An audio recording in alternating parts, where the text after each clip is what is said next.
ഇന്ന് നമ്മളെ പ്രേമാട്ടൻ്റെ വീട്ടിൽ നിന്ന് അച്ഛൻ വരുമ്പോൾ കുറച്ച് ചാമ്പൊക്കെ കൊണ്ടുവന്നു. അപ്പോൾ പിന്നെ ഞാൻ വിചാരിച്ചു അതുകൊണ്ടൊരു അച്ചാറുണ്ടാക്കാമെന്ന്.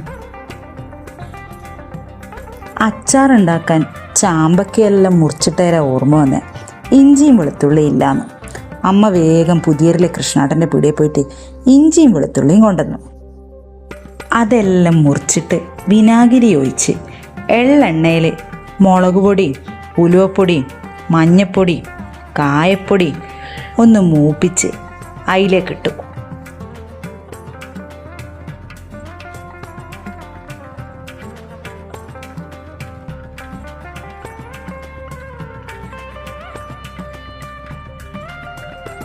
കുറച്ച് കടുകും അരച്ചിട്ടിട്ടുണ്ട്.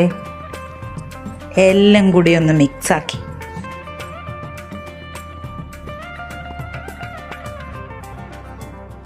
കുറച്ചധികം കരിവേപ്പില ഇട്ടു. പിന്നെ എള്ളെണ്ണയിൽ കുറച്ച് കടുകും വറുത്തിട്ടു. അച്ചാർ റെഡി.